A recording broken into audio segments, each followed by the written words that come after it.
Welcome back everybody, How To Tech Studio here with a very important Pokemon Go spoofing video all about SpooferX and the must-have, the best settings for your spoofer. It is a really important video. We're going to show you lots of things you must have, so stay tuned for the whole video all the way through as we are going to go through tips and tricks to make sure you get the best out of SpooferX. Remember guys, you can always show your support by hitting that subscribe button and setting up that notification bell because we have lots and lots of Pokemon Go spoofing videos already out and coming out in the future, so stay tuned for the whole thing. We always bring you the latest, best and important videos all about Pokemon Go spoofing, so stay tuned to the whole channel. Right, before we get straight into this, if you want a really reliable way of spoofing Pokemon Go, then look no further than iOS by Tenor Shared. Now, they allow you to simply plug in your device, use the original Pokemon Go app and teleport to anywhere in the world. You can also set up different routes for your person to go and it works seamlessly and it will never get revoked. So this is the most reliable way. Go ahead and check their links out in the description. This is iOS by Tenor Share. Go ahead and check them out. Okay, now as we said, we are going to be showing you the best settings for SpooferX. Of course, you need to know how to get SpooferX. If you don't already have it, then please make sure you check the links in the description because there are a variety of ways of getting it onto your iOS devices. So make sure you check those out, come back, and then you can crack on with the settings because they are very, very important. Now, I assume now you already have SpooferX on your account, so very well done for following one of our tutorials.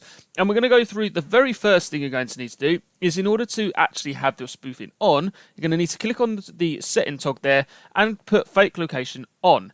If you want to make purchases of Pokecoins, for example, then you're going to need to turn that off in order for the payment to go through. So that's a really good tip number one. The next thing, obviously, you're going to want that joystick on. Now, some people don't have it on, but for me, I like it on because then when I can go to places, like, for example, when I'm in Pier 39, I can now walk about and I can go and hunt any Pokemon I so wish. So that's a really important setting there. Another one I wanted to show you was the IV previews. Now that's pretty cool because it shows you the exact IV of the Pokemon you're about to hunt. And then this, I think, for me, is the most important setting for SpooferX. So listen very carefully. The user speed here, you can either change it manually here, or actually what you can do is in the main setting there, you'll have a little sort of speedometer there. If you tap on that, you can change that speed. Now you don't want this any higher than around 9 kilometers an hour. Now the reason for that is Niantic have put in stops, so basically you can't just hatch eggs while you're in the car or on a bike or so and so. So around 9 kilometers is exactly what you want because then your eggs will continue to hatch as you walk about. Okay, so no faster than that, otherwise it will not work. Now I actually like to have it a little bit smaller than that just to be on the safe side, around your sort of 8 kilometers an hour. So just make sure that you're getting that done properly because you don't want your walking to be a vein and actually don't have any effect on your eggs whatsoever. So a very important tip there. Going back into the settings cog here, the one thing I'd like you to also do is maximum frames per second. Makes the game run nicer, nice and smooth. Obviously, it's not going to show now because I'll have to reset it, but that is there. And then you can also have tap to walk. Now, this one's quite cool because you can then tap to where you want to walk to, and then obviously it goes and starts to walk, which is really cool. Nice, quick little feature there, and it makes it almost like a real human is actually walking. So it makes it a bit more less, I suppose less detectable via Niantic. So that is a really cool feature as well.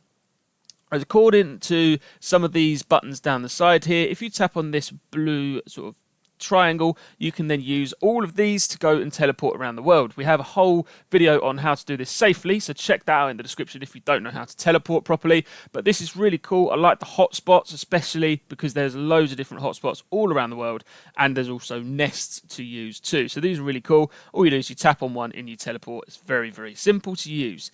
Now, the arrow with the sort of yellow diamond around it, now these are generated routes, and these are really cool. So if you actually go to somewhere, let's say, for example, I'm in Pier 39, and now I can type in Pier 39, and there are loads of different routes. Let's go to route number 1, and it says there's 127 stops. So somebody or a computer has actually made a route that your person can then follow. So if you click on walk now, and as you can see, it is now walking to these stops. So actually, you don't have to interact with a joystick. You don't have to set up predetermined loops or anything like that. They're all done for you. And that's probably one of the best settings you could possibly have on this game, because you can now interact with spins, Pokemon, and so on without having to faff about anymore. So it's a really cool little setting there.